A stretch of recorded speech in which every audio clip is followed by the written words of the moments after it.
Bonjour, et pour déployer encore plus la liberté, je vous propose quelques mots de ce livre qui nous invite à ne pas rester enfermés dans nos habitudes beaucoup trop conceptuelles. Et voilà, donc là il parle des veillées paysannes et de l'influence qu'elles ont eue, de comment cette culture orale l'a forgée. On se réunissait pour manger des châtaignes avec du cidre doux, comme dit la chanson, et au fur et à mesure que les paysans étaient mis en verve, ils se levaient et alors ils psalmodiaient.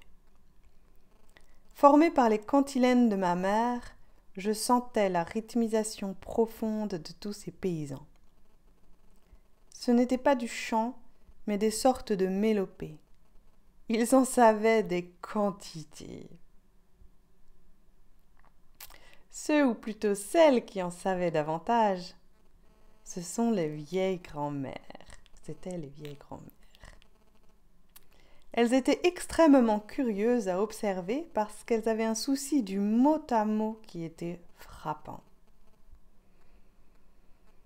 Un peu plus loin. Ah, tiens, c'est le hasard des choses, il y a 2 fois de suite le même mot. Ce qui me frappait, c'était évidemment cette exigence de l'exactitude de la tradition, mais aussi l'effarante somme de choses apprises. La mémoire. Nous n'en soupçonnons plus la force. Lorsque j'ai simplement mis sous forme de collier la série de textes qui composent cet ouvrage sur le style oral rythmique et mnémotechnique, les philologues se sont récriés. Mais il est absolument impossible que la mémoire humaine ait une pareille puissance. C'est qu'eux-mêmes étaient des êtres totalement dépourvus de mémoire, ne l'ayant, pour ainsi dire, jamais exercée. Vous voyez là combien les réactions contre un fait, mises dans un relief nouveau, peuvent être dictées par la formation même de l'homme.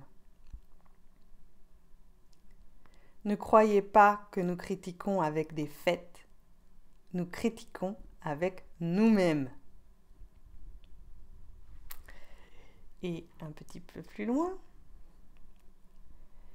Évidemment, nous aurons toujours tendance à considérer comme inférieurs les peuples qui ne sont pas algébrisés comme nous. Mais peut-on dire que c'est une infériorité d'être concret? Je crois tout le contraire.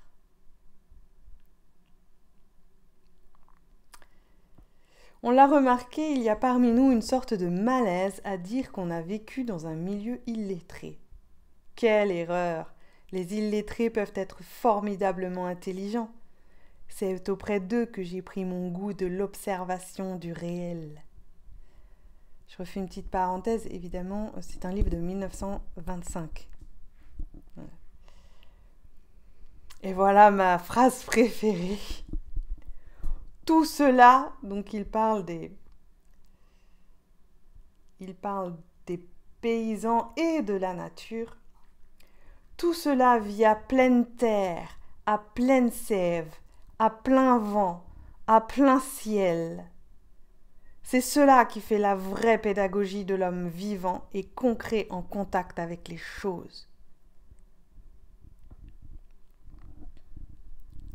Voilà.